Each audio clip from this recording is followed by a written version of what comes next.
Hi, I'm Cam from MuscleSquad, here in our Milton Keynes showroom to answer a few of the questions you might have about our Phase 3 short rack. As you can see from me standing beside it, it's a good bit shorter than a lot of the all-in-one systems that you're probably used to seeing from us or other manufacturers. The top height of the rack is 205.2 centimeters, so it's about 20 to 30 centimeters shorter than a lot of our other best sellers. Because of that though, it's an absolute game changer for anyone that's been looking for a rack for their home but's been restricted by ceiling height. Simply put, when other racks can't fit in your room, this one probably can. Squat racks, and especially those with inbuilt cable systems, have always been tall for a reason. It provides more range of motion for movements when you're utilising the top of the rack, and it allows for more cable travel between the top weight in the stack and where it hits the uprights in the frame. We're not trying to reinvent the wheel with this rack, but we're trying to fill a customer need. Because over the years, we've had countless people tell us that they'd love to get an all-in-one rack for their home, but the ceiling height in their room just is making it not possible. That's why we built a rack intentionally small, but still with tons and tons of functionality. As you can see from me standing beside it, I'm 6'3" and I'm quite a tall user. So I wanted to put it through the tall person test, run through some of the exercises that I like to train, and see how they run on our Phase 3 short rack. Before we jump into some of the exercises, I do want to clarify what we mean by cable travel, because it's a really important thing to consider when you're looking at our short rack. Cable travel simply means how far you can pull the pulley away from the rack. With our Phase 3 short rack though, you'll see there are two pulleys. There are the adjustable side pulleys, and there's also a fixed pulley at the top of the rack. This pulley at the top of the rack is set on a 1-to-1 ratio, which means that if you were to put the entire 90 kilograms of weight on the stack, you would feel 90 kilograms of resistance when you pull on this wheel. The 2-to-1 pulley, however, that same 90 kilograms of weight is going to give you 45 kilograms of resistance at the handle. There are a whole bunch of pros and cons between the two of them, the main one being that a 1-to-1 system lets you lift heavier, whereas a 2-to-1 system lets you graduate in lighter increments. You know, it's much easier to move up 2.5 kilograms in an isolation movement like a shoulder, lateral raise, than it is to do a 5 kilogram jump. You know, it's just too much. So having both of them is really, really crucial for moving up in weight, but it also affects cable travel. So you'll see here, if I pull on our 1-to-1 pulley, I'm only able to bring it down this much before the pulley on the weight stack hits into the uprights. So this is what we mean by cable travel. If I'm to take our 2-to-1 pulley, however, I can bring it much, much further, because you typically extend 2-to-1 pulleys double the length that you can a 1-to-1 cable. And this is really key to consider with our short rack, because you've got less space inside of the rack for the weight stack to move up and down in.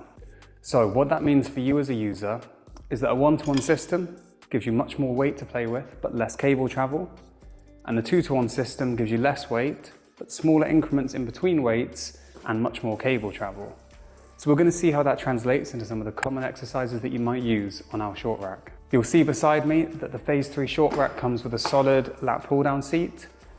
And obviously with the addition of the 1-to-1 fixed pulley at the top, it's absolutely ideal for doing lat pull downs because you can access that full 90 kilograms of weight.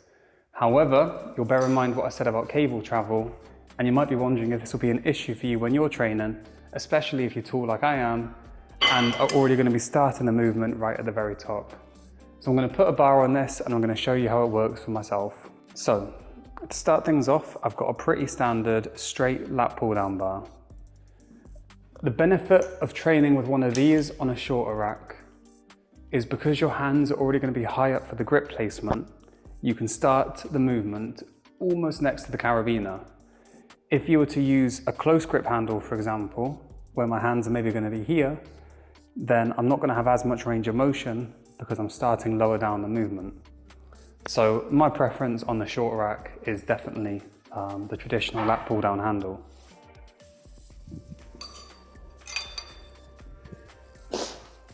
You're going to want to set the seat as low as it can go. Step into the rack, and you'll see that I can already comfortably reach the handle. However, it's not here where my lats are doing the work. So I'm gonna lean back a little bit, gonna engage my back and just focus on pulling my elbows down just before it reaches the bottom of my chin.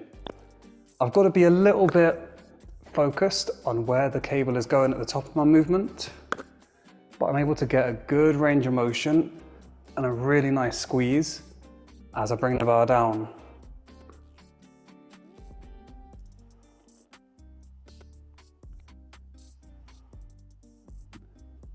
So it's absolutely possible for me to train lat pull downs on this rack. Yes, I might not be bringing my hands all the way extended at the top, but as our personal trainers will tell you, that's not where you're engaging your lats. So this works absolutely fine for me. So how does this movement feel with a closer grip dynamic handle? I found it to actually be really comfortable. So I can grip the handle, lean back a little bit, pull with my elbows, and I can still get a good squeeze. Again, I'm just a little bit conscious of not clanging the top of the cable into the wheels. But, you know, if you're a couple inches shorter than me, then I think you'll be golden. Yeah, that one feels good. The only consideration I think you've got to make for lat pull downs is on dynamic grip handles where the hole is a bit too wide for our standard carabiners, and we've then got to double up with the second one. When I do that, I'm lowering where my grip is, and therefore the range of motion just isn't good enough for me.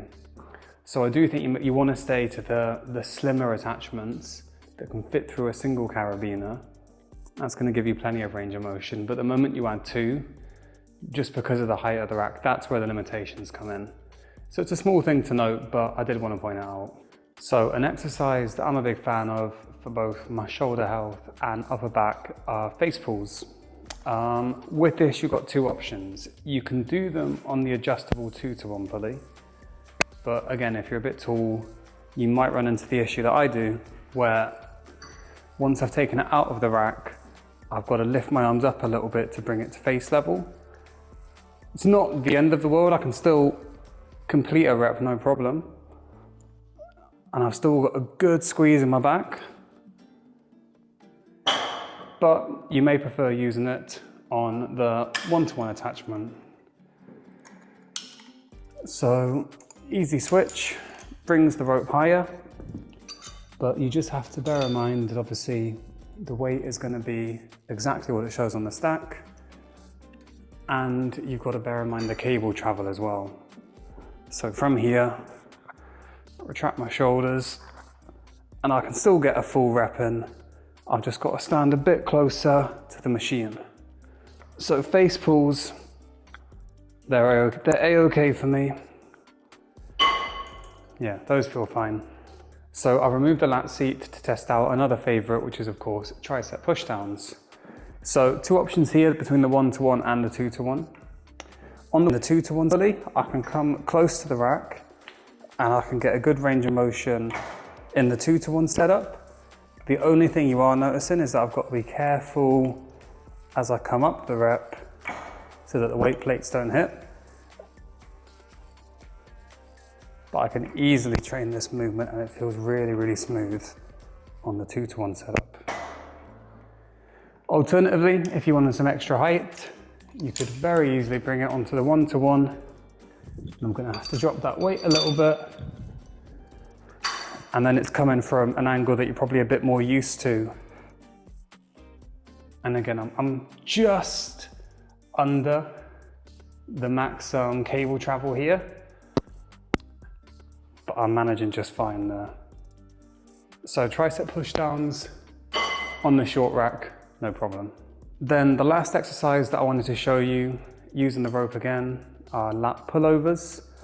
This one becomes a bit of a concern with the phase 3 short rack only because of the cable travel. So you'll notice if I try and do it on the 1-to-1, because I'm going to step out a little bit and then I want to bring the cable all the way past my hips, I'm going to hit the top upright. So this one does need to be performed on the 2-to-1 system, but it's not typically a movement you're going to go super heavy with. So I don't see there being any issue at all with this. I've just got to step out and I can very easily complete the movement on that 2 to 1 setup with, again, 90 kilograms on the stack. So I've got 45 kilograms I can go up to. That's going to be plenty for most people. So those are a few of the exercises that I wanted to show you. As someone who's 6'3" and trains on this rack regularly, you know, I can quite easily accommodate the different exercises. I've just got to know which pulley I want to use for certain movements. But overall, the training experience is smooth. And if you are limited by ceiling height, I don't think you've got to be worried about how you can train on this rack, because the 2 to 1 cable travel covers a lot of the issues that you might find on the 1 to 1 stack. And the height is still plenty good enough for me to do lat pull downs. So all I can say is that I find it really pleasant to train with, and I do think anyone that's my height or below would feel the same as well.